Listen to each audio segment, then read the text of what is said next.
Happy? No one's really happy. Misery.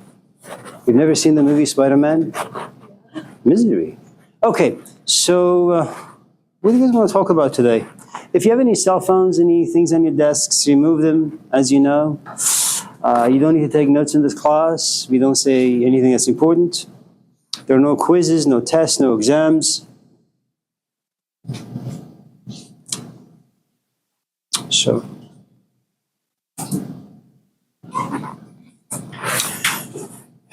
as you can no doubt tell, I didn't prepare for today's class, so maybe we can just wing it today.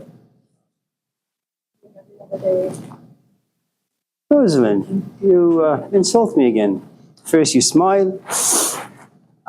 You just established your tolerance. I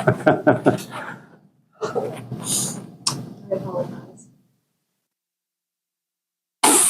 Sarcasm, it's great. So anyone with anything worth talking about for a few minutes? Aaron. So, on the first day of class, I think you said humans were complex, but then you also said they're boring. Why is that?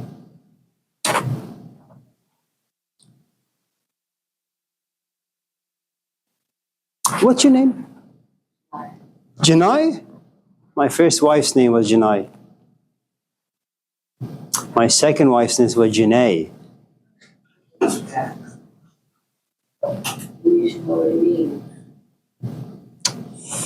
It didn't really matter to me. She was hot. But then little by little she got cold. And then after a while she just froze. That's how things go. So,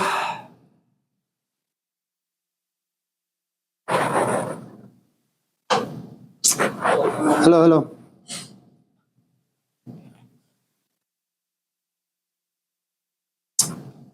Have you ever kissed anyone? No. You know, on the face of it, it's very simple. You pucker up and you just get licked. Okay. But when you put things under a microscope, you realize how disgusting it really is. Whenever you look at anything up close and personal, when you examine it rigorously, closely, you begin to realize the complexity. You know, so as long as you're superficial, like a true American, you'll be fine. At the moment you begin to examine, then things become a little difficult. There's a reason why we don't like thinking. It takes the fun out of things. I mean, consider someone going out on a date. Sounds great. You're very happy for them. But then you have to ask yourself, why are they dating? Well, it sucks to be alone. It sucks when aloneness turns into loneliness. It sucks when loneliness turns into isolation and then depression and then Prozac and then Oakland.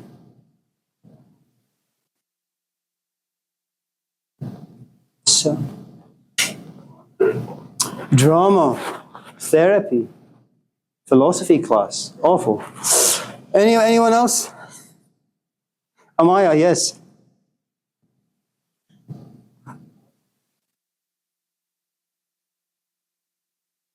Sarah, go ahead.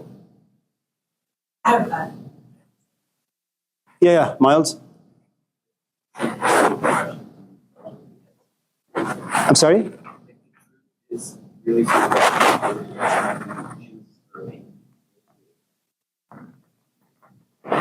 You know, when you get older, you lose abilities. I can't hear anything. I mean, it saves my relationship because I can't hear anything. My wife, I think a few days ago, said, "You suck as a human being, as a husband, as a father." I couldn't hear a damn thing. So I said, "Honey, you want to go out for dinner?" She was puzzled. So yes, can you maybe... Yeah. So if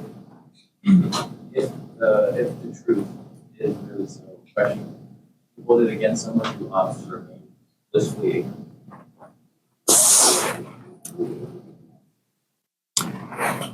Do you have children? You sure?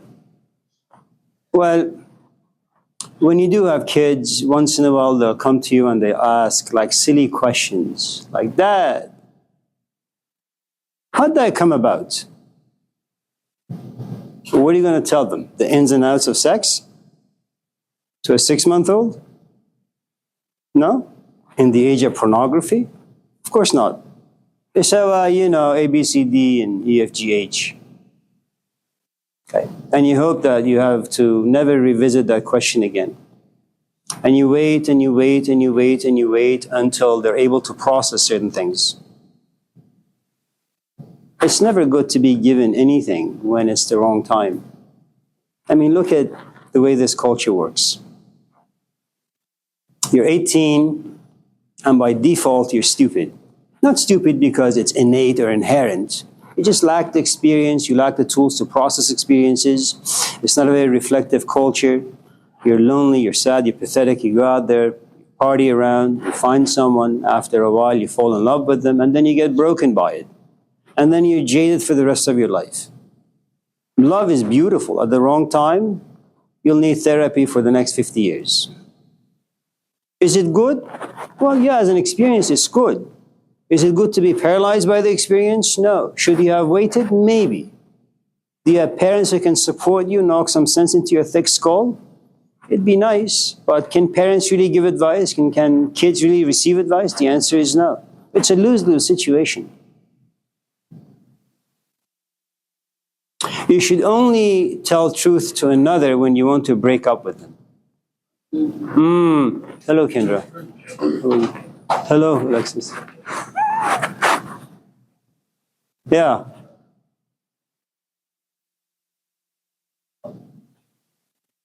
But until that point, you should just fake it. I have more of a sense of pursuing an education. Education. The word education means to bring out. Well, why would you want to bring anything out? Well, because it's been locked up, hidden.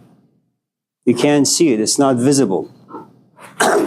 Why do people go to therapy?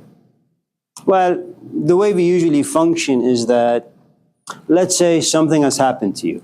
Whether a marriage has gone bad, whether a father has done you wrong, whatever the case may have been. Well, it takes time to process, but by the time you process it, you have to kind of be angry for a while. You have to be depressed for a while. You have to suffer loneliness for a while.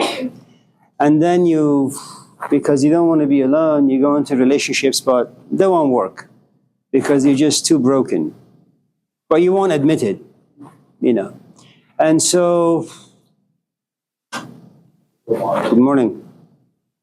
And so after many failed relationships, one morning you wake up and you're like 95 and you say, I'm tired of being this way.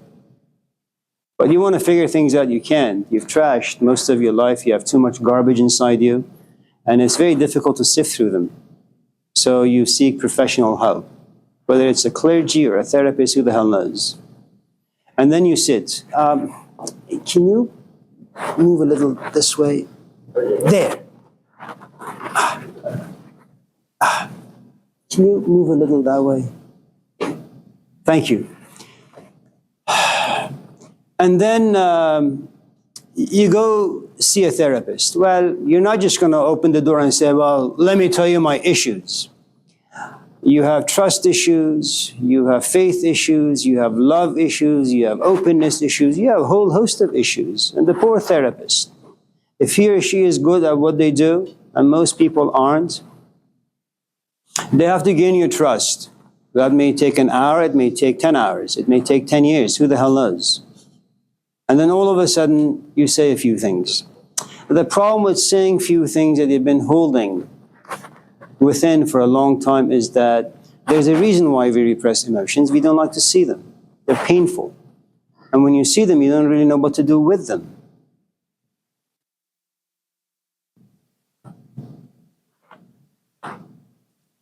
It's like you go to Costco, You're waiting for the light to turn green, and there is a homeless person looking at you. I don't want to give anybody my money, but they just make me feel bad for my privilege. I have a car, I have some dollars in my pocket, I have like few baskets of croissants. You know, truth hurts. So out of desperation, I just give her a quarter or a buck, whatever the case may be. So yes, if by education you mean to bring out, in the past maybe 50, 60 years, what people have on the inside is for the most part crap. You have to spend a lot of time just digging up the crap and then shoving it into their face. And then they'll either stick around or they'll run away. But that wasn't the case. For the most part, human beings were intact in the sense that, you know, your father was really never around. He was always working. Your mom was never around. And you were physically like beaten if you misbehaved. And no one suffered like psychological traumas. It was just the way the culture worked. And everybody turned out to be relatively fine. Today, you look at someone the wrong way, they'll need therapy. You speak to them the wrong way, they'll need therapy. It's just a culture where people just complain and complain and complain. And that's one of the disadvantages of being privileged.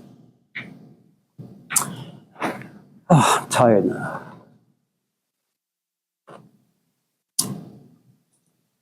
Matt? So, you seem to have a lot of criticisms of America. Ah, here we go. Is there like any redeeming factors that you do think are deeply like positive? So let me tell you why I came to America. The Middle East was dominated by Western powers for a long, long time. Randomly, they would just pick up the map and divide the Middle East. And they would say, you French, take this. Yeah. You English, take that. You Americans, take this.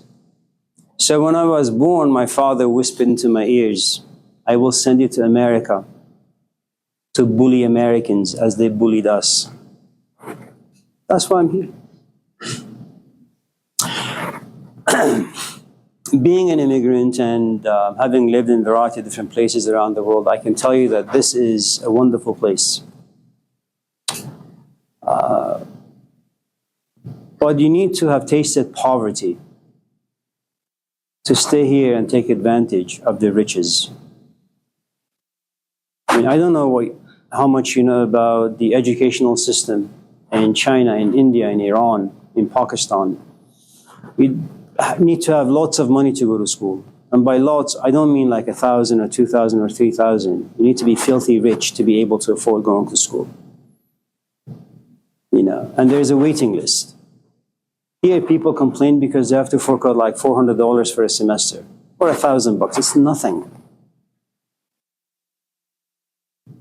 You know, you can work at In-N-Out making $25 an hour, have yourself a nice little studio, buy yourself a nice little car, have a few girlfriends or boyfriends. Your life is good. But it's not entirely, you know, the fault of the people who live here. It's a cultural thing. It's like a tsunami coming your way and you're a twig. And when the tsunami hits, you can have a good amount of self-confidence. But the truth is the power of the culture is far too strong for you to handle. You'll break. You'll give in. Shadows on the windows. Sure. Yeah. Yeah.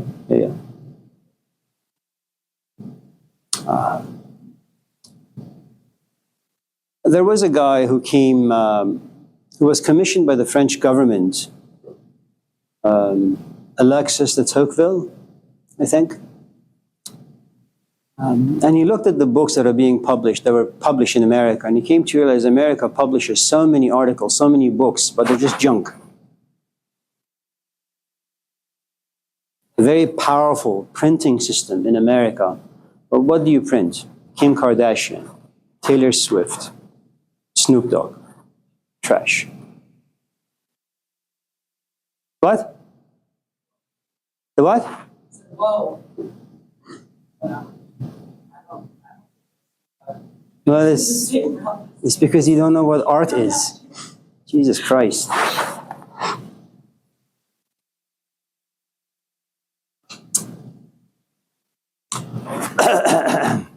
So, anyone else?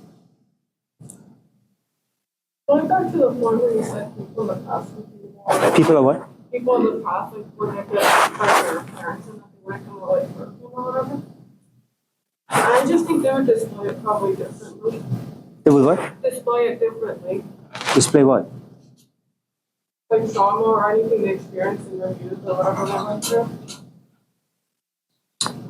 Well, before we talk about, different ways of expressions and all that, language is interesting in the sense that children usually use grunts and groans, ah, ooh, ee. I'm not talking about things that happen with adults in the bedroom. They're desperate to communicate, and they don't yet have the civilized language. And so it has taken us a long time to create words that have specific meanings. So initially, I suppose, and I'm just going to kind of be somewhat superficial about this, just to be brief. There are always going to be disturbances in life. And we call something disturbing because you're going in a certain direction. All of us in this class. You wake up in the morning, you shower, and you have a set goal. You're going to dress well, smell good, and you're going to come to class. That's a good amount of power and control about your own future, at least from 9 to 10:15. And you're driving, and all of a sudden, you get hit by a car. That's a disturbance. Now you're off track, okay? And life has been this way for us ever since we landed on this planet. Initially naked and homeless to this particular stage. Okay? Disturbance, when it happens, you try to exercise whatever tools you have to bring order back into your life. For those of us in this class who have children, we'll tell you. Anyone in this class have children? I'm sorry to hear that. But what usually happens is, okay, it's early in the morning, you have a good amount of energy, and your kid is just an ass. Cries, screams, doesn't listen, and you try to reason with them. Honey A, honey B, honey C. After a while, you realize little by little, the volume, your voice, is going higher and higher and higher. Then it's no longer honey. So you piece of shit, listen to me. Okay? And then you begin to scream. Why? Because you're losing control. Frustration, irritation, okay? And then after that, it becomes anger. Now, if you have zero self-control, anger takes a physical manifestation. Now you become physically abusive. Initially, it's just verbal, okay? And then if this is repeated day after day after day after day, it's what you call trauma. By the time the kid is 5, he or she has had a traumatic experience, very difficult. And when you talk about trauma, it's no longer in your head. It lives inside your soul. It leaks everywhere in your life. So when you talk about trauma, you need to understand that you have had an experience that has lived inside you for a long time. And you may think it's not there just because you don't see it, but it's there. And it doesn't take very much for you to explode. Okay? Is it true that people express trauma in a different way? Yeah. You have Picasso, who is sitting having his coffee and bagels from Pete's and Noah's, and all of a sudden he hears that this village is being bombed. That's a very traumatic experience. Your day is ruined, especially if you happen to be an artist, if you happen to be a very sensitive artist, and most artists are like that. Okay? So what does he do? Well, he doesn't become like a Mike Tyson going out there beating people up. He grabs a pen, a piece of paper, and draws. That's how he expresses his anger. And if he can fetch that particular artwork, it'll bring you millions of dollars. And then you have someone like Mike Tyson. In his younger days, not now. He's very eloquent now. Mike Tyson doesn't really know how to deal with trauma.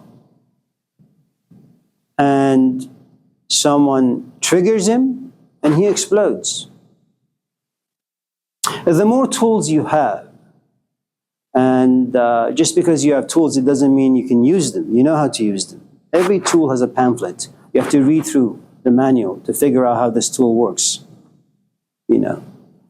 And it also depends on your temperament. Some people are introverts. And if you happen to be an introvert, whatever trauma you've experienced, you just hold it within. Once in a while, it comes out. And it comes out really, really nasty.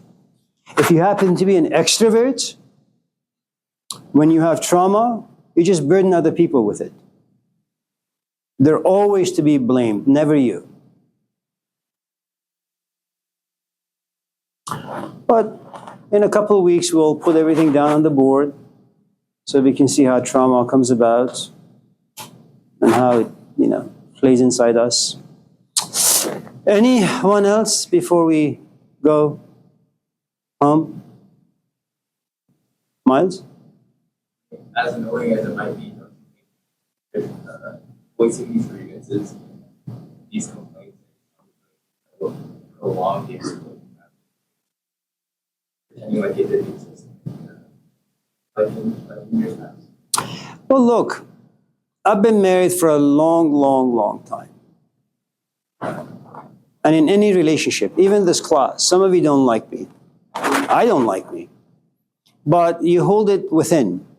It's great, because in a few blinks of an eye, the semester will be over. You'll have a B or a C or an A. You'll be that much closer to graduating from Laney and going to a bigger, better school. Okay. But there comes a point where, and once in a while it happens, you can no longer tolerate holding stuff within. It just comes out. There is something about us that, like when you eat too much food, you have no choice but to poop.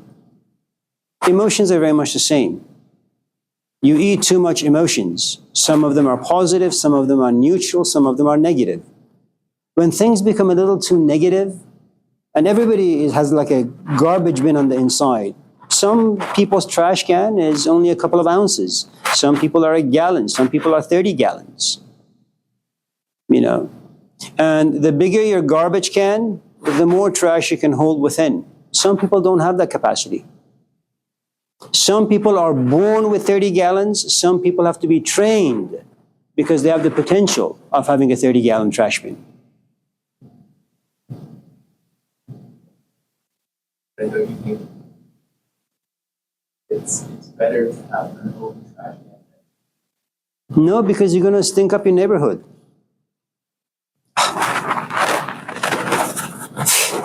Christ.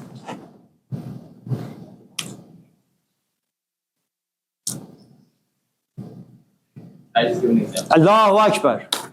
Like, Shadan la ilaha illallah. Good morning. In 1950s America, communist style Chinese households were abusing value because they were not allowed. Okay, so you've seen a movie on Netflix, fine.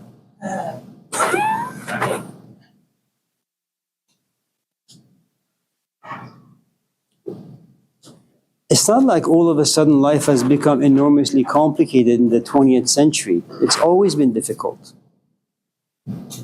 We talked about this just a couple minutes ago. We used to be warrior cultures everywhere. Your father would kiss you goodbye and would say to you, I'll be back, for dinner. He would never show up. He was dead. Would he need therapy? No. You cried some tears and that was it. Today the story is very, very different. You're always longing, yearning, wanting someone to be around you all the time. And the other aspect of it is culture really does wire and rewire human beings. Their wants, their needs, everything changes in time. So Is it good to complain these days? Maybe, I don't know. I'm not from this generation. We don't complain. You know. But that usually takes a while. Anyone else before we go home? Rosie. Christ. Priya? No one?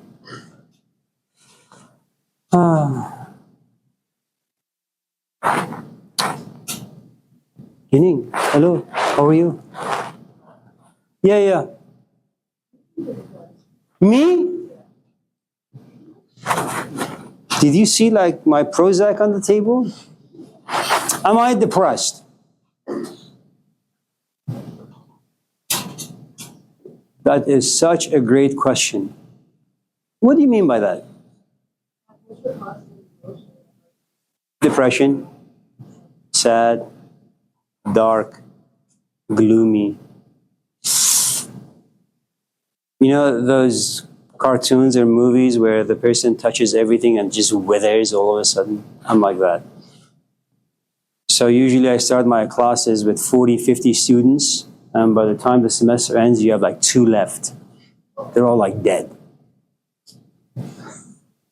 I mean, their interests in taking philosophy classes. All right, so let's talk about sadness and depression a little bit. Is that okay? So since you're asking me a very, very direct and personal question, I'm going to give it to you. Ready? This means that from this point on, we'll have a relationship. You ready for that?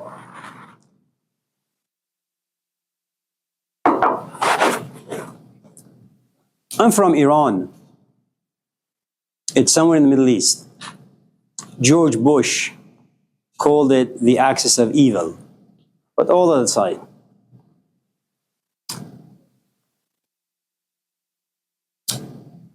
So, in the past 4,000 years, the Arabs invaded the country, destroyed the culture. The Turks, the English, the French, America. And culturally, it's kind of like racism, since you're African American. What you realize is that over the past 4,000 years, every time you try to stand up, someone just smacks you on the head and you fall back to the ground. And when this happens over and over and over again, what you have is a culture that has experienced a good amount of trauma. But here is what time does to a culture. It matures it, seasons it. So it creates poetry that is dark. It talks to you about human nature, about power, about what happens when you get drunk off of power. It creates literature that talks about power, about life, about stability, about at every corner, life is there to beat you up, about pain, about happiness, about joy. I'm not talking about 1 or 2 or 3 poets. I'm talking about hundreds of people who sit and think and write and paint.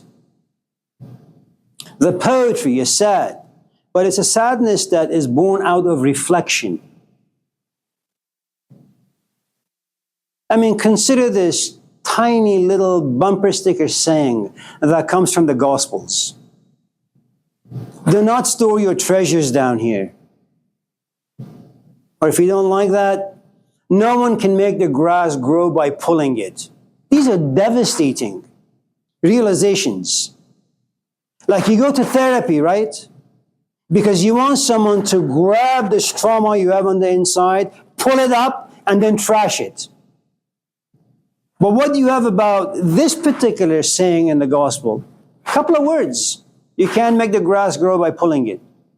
You want to get rid of trauma. You want to mature. You want to reflect. But no one can pull it. It takes time. You have to give it water. You have to give it compost. You have to give it sun. You have to give it air. You have to make sure you don't step on it. You have to make sure you protect it. And to protect anything, you have to care for it.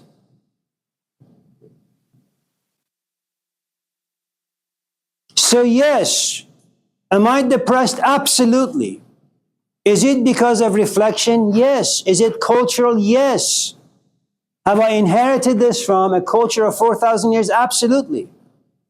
Is it a good way of being depressed? Yes. It helps me write, think, talk, have meaningful conversations. Do I do Prozac? No. Do I drink? No. Do I smoke? No. I have conversations. I go to my office at 5 and I write.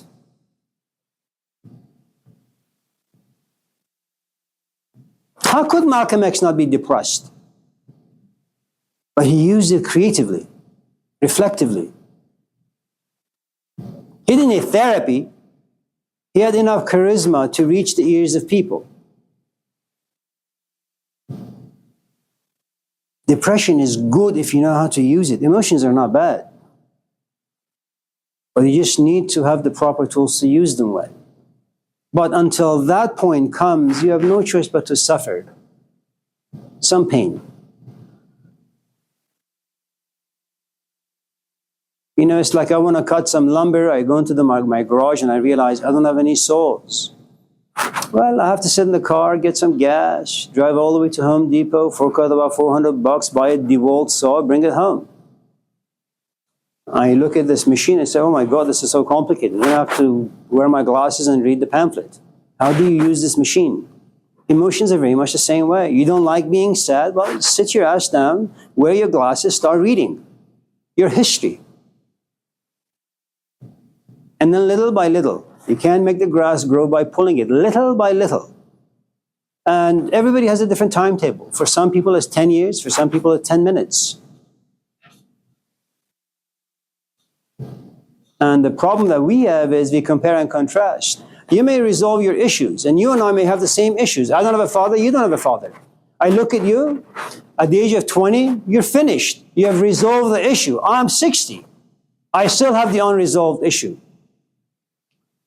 I look at you and I say, how? When? Who? Then I resent you for being able to be so proficient. And my resentment eventually turns into hatred. And hatred eventually turns into vengeance. And then I'll wait for you in the parking lot. You know, Oakland culture.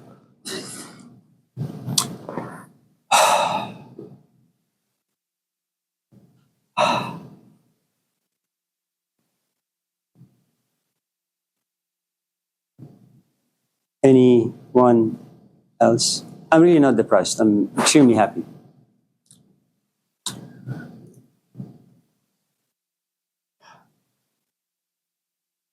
Raya? So what do you think as a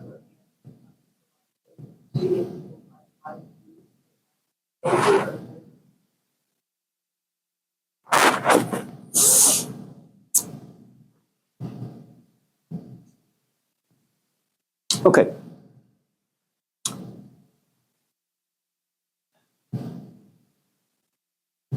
There was a kid, or there is, he is 8 years old, from India. A few days ago, he beat one of the grandmasters on the chess tournament.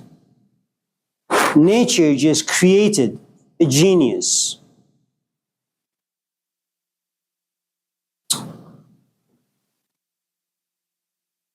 If, on the other hand, despite the fact that nature did create such a genius, his father was not supportive, his mom was not supportive, they were financially not equipped to support the genius of this young kid, this genius would eventually go back into hiding and wait and wait and wait, praying that someone would come into his life to give him some money, give him some space so he could play chess. Now, most of us are not geniuses. What you consider nature is two kids meeting each other at a party, having sex, you come out. That's nature. And you're just normal. You have no particular talents. The only thing you can do to make your life slightly meaningful, go to school, get a job, find a decent companion, and live a relatively healthy life. But that requires nurture. Is your mom around? Is your dad around? You know, just in case you get an F in a math test, are they willing to sit down with you and go through the assignment with you? So you need both, really. And sometimes it's just luck.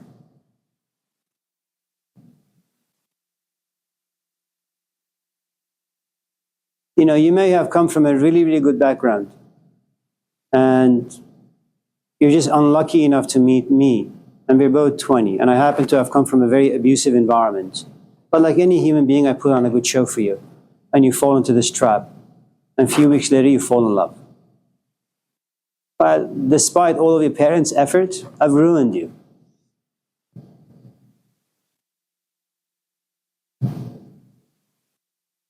Anyone else? Besides, I'm so sorry. You guys are so quiet, despite all the awful things I say.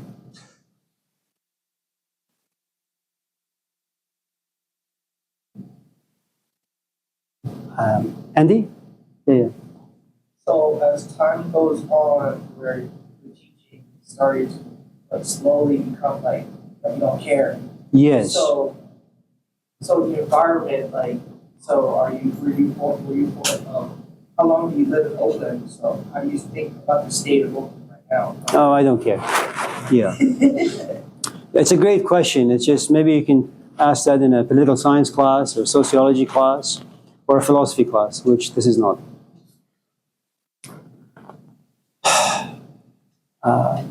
You know, let me answer your question a different way. When you're young, you have the capacity, the stamina to hang out with anyone and do whatever. Your recovery period is very, very, very quick. We used to have gatherings where we play music, we talk politics and religion, we have food together. And from the age 20 all the way to about maybe 50, we would throw gatherings every weekend. You know, we would spend most of our time in the kitchen, preparing food. We have about 5, 10, 15, 20 guests. And you go to sleep, you wake up in the morning, and you're all fresh. As you get older a little bit, your capacity for those things begin to diminish. Instead of having gatherings every weekend, you have it once every month, then once every 2 months, then once every year. That's how it happens. For someone who is young, coming to Oakland, being at Laney College is great. Why?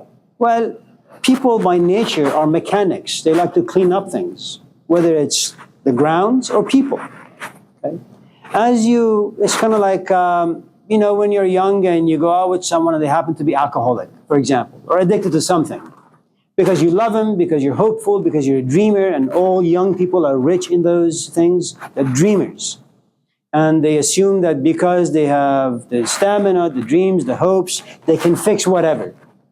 And you do, you know, you go to AA with them, you sit and watch porn with them, and once in a while you read the Gospels to them, hoping that that would distract them. And as time passes, you realize you're losing patience. Your capacity is just lessening. You can't tolerate that nonsense. And after a year, maybe 2 years, maybe 3 years, maybe 5 years, maybe 10 years, you look at this chap and you say, you know what? Screw you, I'm out. And that as you age and as time wears you out, your capacity for nonsense just goes away.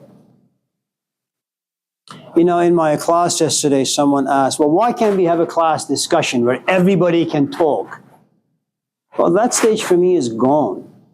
I don't want like some 18-year-old with all these awful perhaps experiences, or not even awful, but someone who just doesn't think.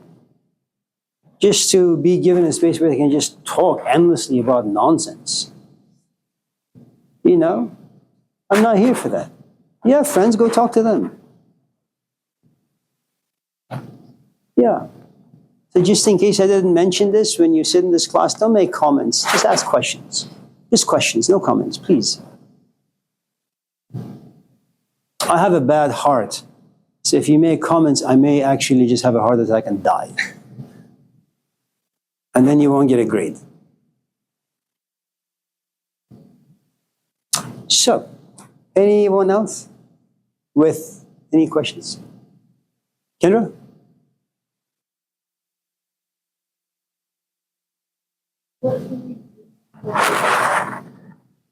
I'm sorry? You've hurt someone? Is that what you said?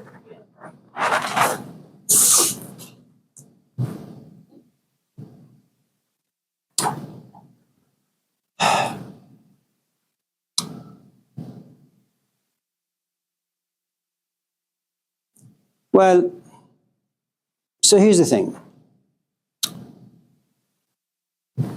Let's say I walk into this classroom, and the moment I walk in, someone looks at me and smiles and says hello. Whispers it.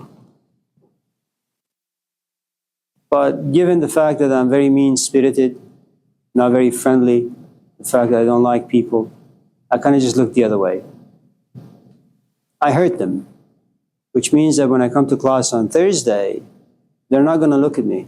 They're not going to smile, and they're not going to say hello. Maybe they will, thinking that, well, I didn't do that intentionally, but I did. They'll do it a couple times, and then they will never do that again in this class.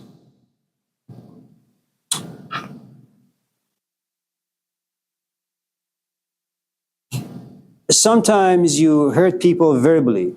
Let's say I walk in this class, and someone looks at me and says, oh, I really like this guy. And then my mouth opens, and I say, don't come to my office. Don't email me. Just put your bag of coffee outside of my door, knock on the door, and go away.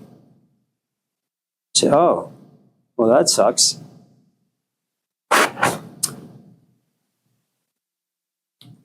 When you talk about an action, whatever this action may be, non-verbal, verbal, physical, there are a couple of things to consider. We are pleasure-driven animals. We like things that make us feel good. I mean, I don't like to be addicted. It's kind of like this student I had some years ago.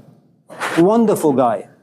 You know, he went to San Francisco, and I think he did like media arts or something. And he lived with his mom. He was desperate to be in a relationship. He couldn't find one here, but in San Francisco he found someone. And then I remember him knocking on my office door one day, and he comes in and he sobs. What the hell, man? You know, why are you here disturbing me like this? And he says, I like this girl, but I don't know how to be with her because I've been watching porn for the past 7 years. And I want to be in a relationship with her in a healthy way, but the porn won't let me. Every time I see her as a piece of meat. Okay? Now, what you have are two very, very conflicting emotions and two very conflicting pleasures. Watching porn will give you pleasure. Maybe short-lived. Maybe after you've satisfied your desires, you have a sense of guilt, shame, maybe even remorse. You may want to go to church and repent. Who the hell knows? Okay? And even though you've watched it, you've repented, and you vowed never to watch porn again, well, time passes, you forget, the desire comes about, and it overpowers you, and your laptop is open, you're watching porn again. The other desire is, I don't want to be addicted to porn, I don't want to watch porn, I actually want to be in a good relationship. Okay? Now, the problem with this is, first, as human beings, it doesn't matter what makes you feel good. We are all victims of time. Time enters into your life, and little by little, the thing that gave you pleasure, it stops. You'll no longer have fun. Now look, you guys may be having fun in this class right now because some of the stuff you're talking about may be new, may be interesting. But one of the things about me is that I keep repeating myself for the next 16 weeks. Now, for some of you, that may take about 5 days or 5 class meetings, for some 16 class meetings. Who the hell knows? But there will come a time where you say, he said that before in a different way. I've heard it before. Can we talk about something different, something new? Eventually, things will stop being pleasurable. The problem with something no longer giving you fun is that now the seriousness of the relationship enters. Now it's responsibility. Now it's about the politics of the relationship. Now it asks about maturity. And for you to be able to exercise those things, you need a GPS. Your father was this way. Your mom was this way. They are the first models in your life. Now, if there is a crack in the GPS, if, for example, your father was never there, well, there is a very, very important component missing in your software. You know, it's like having a flat tire. You have 3 good wheels, but one is just flat. And you want to drive, but the car says, no, you can't. Okay? Now, it doesn't mean that you can't move along. You can. You'll just feel the wobble. So we don't really hurt anyone on purpose unless you happen to be a psychopath. And none of us in this class are. Okay? So what usually happens is, let's say you and I are in a relationship. I like to be kind. I like to be generous. I like to be eloquent. But once in a while, just life is tough. Life is frustrating. Life is nothing but a constant wrestling match with forces seen and unseen. I come home, you say, Amir, how you doing? And I say, please, leave me alone. But I don't really want to hurt you. I just don't know where else to dump my crap. And since you're the most comfortable, you're it. You're the toilet bowl. Okay. Now, a couple of things will happen. If, again, I have a good GPS within, I say, after the snowstorm or sandstorm or the storm just dies, I say, Amir, why don't you go back, look at Kendra, apologize, and hopefully she'll forgive you.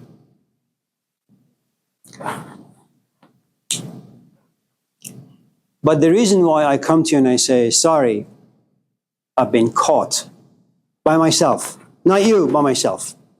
Now, sometimes you run into me, and I happen to be profoundly callous and entitled and all that. And even though I push you around verbally, physically, I never make an apology. And then after a while, you come to me and say, what the hell is wrong with you? Why do you have to behave this way all the time? Now, you have said something, but I have to be at a place where I can receive your message, and your message needs to make me feel bad, ashamed, regretful. Now, the other thing that you need to understand, even if I say, Kendra, yes, I was wrong and you are right, it doesn't mean I'm not going to repeat. I'm going to repeat for a couple of reasons. First, I'm addicted to being abusive. Second, I am forgetful. I forget. I forget how my behavior makes you feel, how it depresses you, saddens you. And then you mope around the house, walk around the house moping around, which not a nice thing to witness. Okay.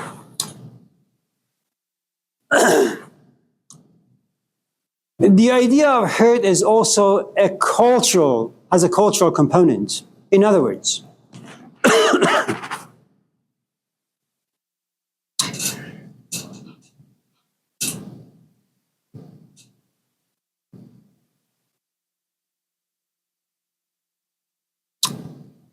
In Iran, whenever an instructor would walk into the classroom, all students would stand up because symbolically the instructor is the house of wisdom. They're there to teach you something. They're there to educate you. And you pay homage to that. When you come here, that doesn't exist. And so a newcomer to the system walks in, no one stands up. In fact, someone's on the phone, someone's yawning and sleeping. And you realize, well, you've entered into a different culture. And they're not doing it purposely. It's something that you have to kind of adjust.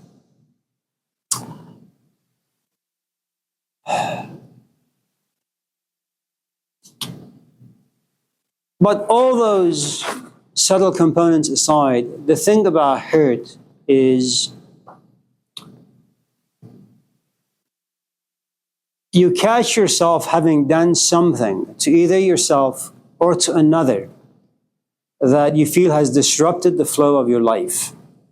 Not just your physical life, your emotional life, your intellectual life, because you want to sit and read a book, but what you've done keeps entering your psyche. You want to go to bed and sleep, but enters your mind and you realize you're just playing this narrative over and over and over again.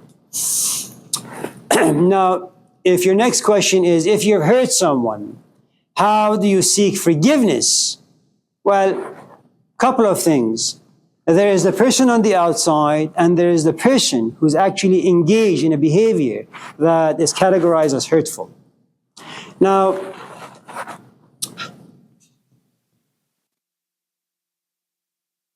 if you're able to understand human nature a little bit, the function of pleasure a little bit, why you were motivated to do certain things,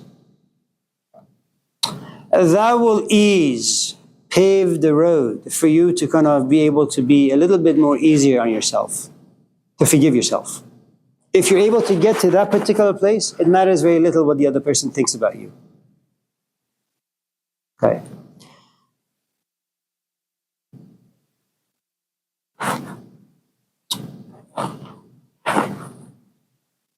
Imagine that you and I are married, and I am abusive, and you just keep taking my abuse. And your friends keep telling you, why don't you get out? Well, what your friends don't know is that deep down you do want to get out, but you're also worried about what's going to become of you. You have no money, you have no education, you have no parents. Where are you going to live? If you're no longer a wife, who are you? If you're no longer a mother, who are you? What are you going to do with being alone and being lonely? You see the men out there, they suck. Add to the fact that you and I have had like 5 or 10 or 15, 20 years of story making. We have a history together. And even if I'm not there physically, or you're not there physically in this relationship, what the hell are you going to do with the history? You can't just dump it. It doesn't work that way. It's not like pushing a delete button and all of a sudden your history and mine will disappear. You have to play and replay this history over and over and over again. When is it going to end? So there are lots of things to overcome. It's possible to overcome them. But the other thing you need to understand is we have no choice but to constantly be sinning. The word sin means missing the mark. You want an A in this class. That's your mark. But, well, for the past 15, 20 years, you don't read books, you don't really talk, you're not really engaged, you're kind of lazy, slothful, and you think this is going to be an easy class. And since all your instructors in the past have given you a passing grade, you say, well, this is going to be a passing grade as well.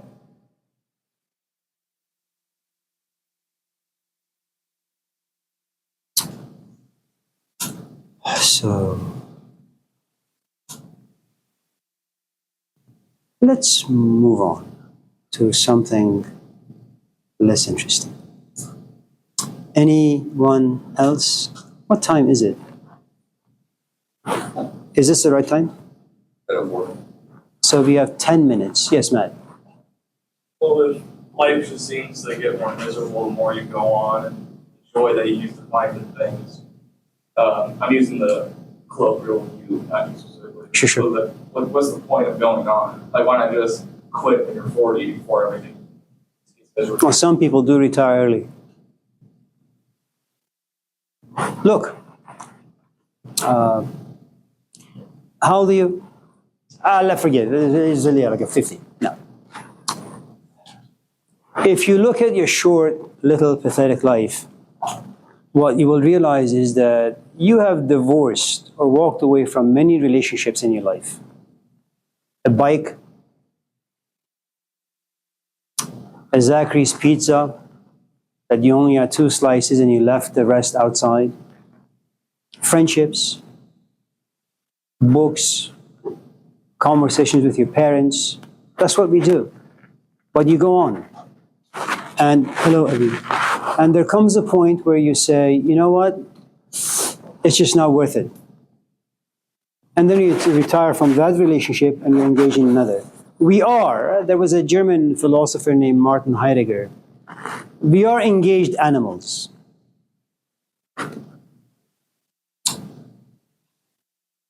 In other words, you have to find something to entertain yourself with. Unless you have to be really, really brave, like a Socrates, like a Malcolm X, like a Robin Williams, where you say, I lived my best life on the stage. Right now I am sick. From this point on, life is going to go downhill. Or if you've been around cancer patients, there comes a point where they say, you know what, this is not going to get any better. I'm just going to starve myself to death. And oftentimes they do, they refuse to eat. If you want to make this really, really exotic, read the Gospel of Judas. Life really is not worth living. But for that to happen for you and I, you have to look at the entire spectrum, the totality of life. And for that to happen, you have to look at desires, how they come about, how they play out, and how slowly they dissipate. And if life is nothing but one desire after another, you know exactly how things are going to come up, exactly how they're going to play out, and exactly how they're going to die.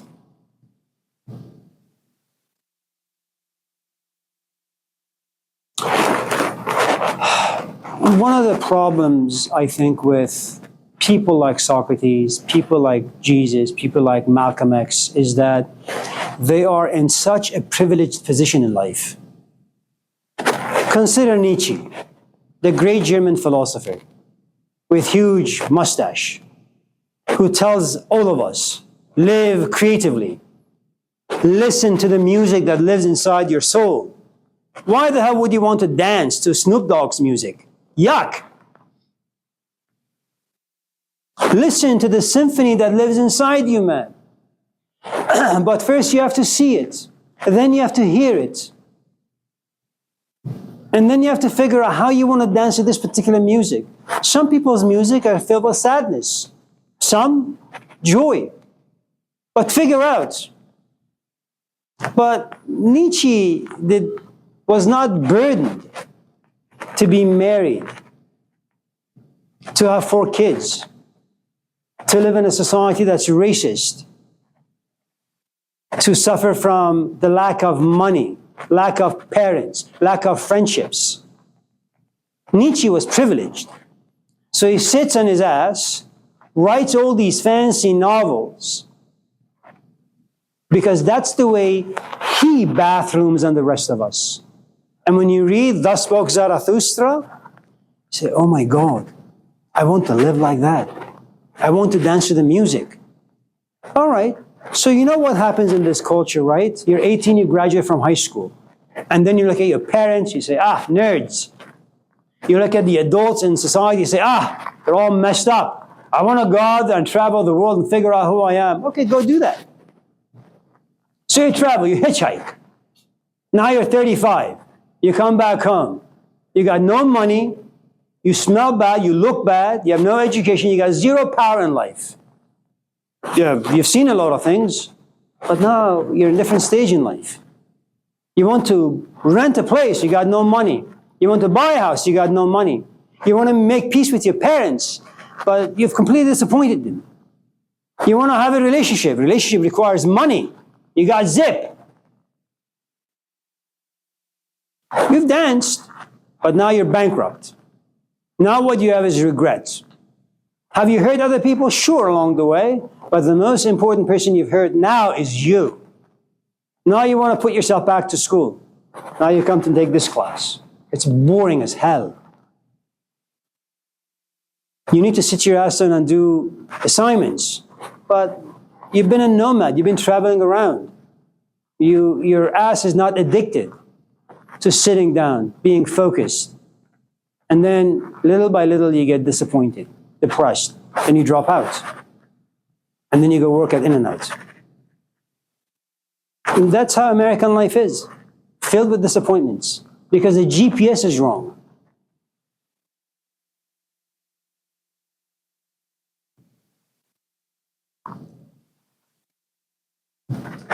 You know, we've had 5,000 years of recorded history. I mean, history didn't begin 5,000 years ago, but writing.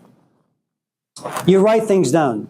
The moment you say, screw the culture, screw 5,000 years of stories made by human beings, what you're saying is, you know what, I'm going to trash everything and figure things out on my own. Why the hell would you want to do that? Why would you want to create your own philosophy of life when it's been created for you? All you need to do is figure out which one works for you. Read a little, think a little.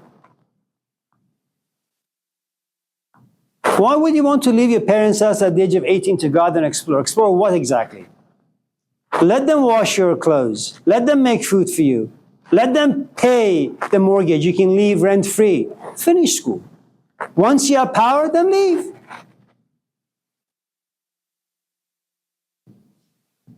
That's how it's been for thousands of years, but now you want to rewrite this story. But it's a story that's been unexamined, untested.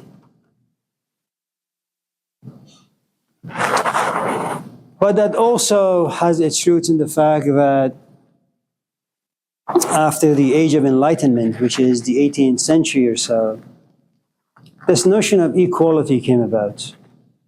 That when I come to class, students say, we want to have something to say.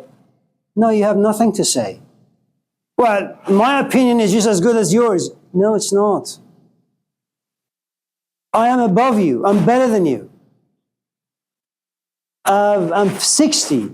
I've been around. I've thought about things a few times. Just sit there. But no, we are equal. Yeah, we are equal in the sense that we both shit. But we're not equal in thinking, in processing information, experiences. And then you also run into the problem of, well, I'm an individual. I'm autonomous. Make it more complex. I'm free. Oh, fuck, drop the class and go away. You're not making any comments in this classroom. I'm going to complain. Yeah, do some therapy as well while you're at it. Fuck. So, anyone else before we...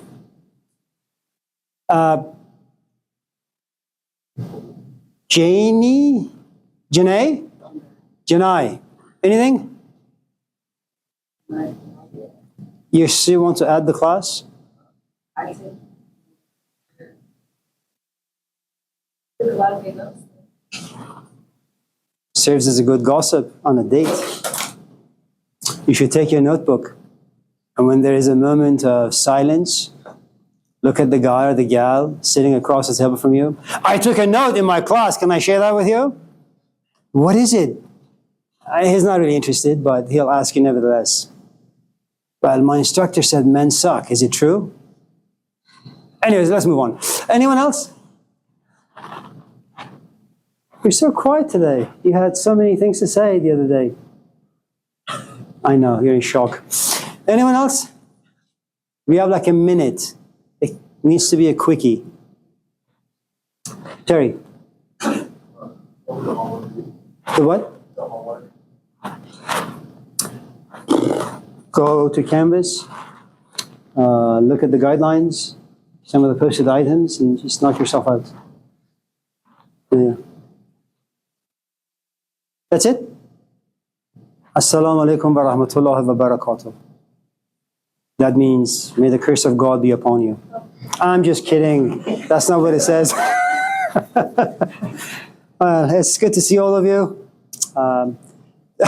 Just in case you feel like dropping the class, it's okay. You are an individual, and you are free to do what you want. But I think it's a good class. It's a little sad, depressing. It's good for you. Like Raya? All right. Take good care. For those of you who wish to add the class, send me an email. For those of you who have friends who are not doing much, have them enroll or just have them come and sit. Okay. Take good care. Thank you. Thank you.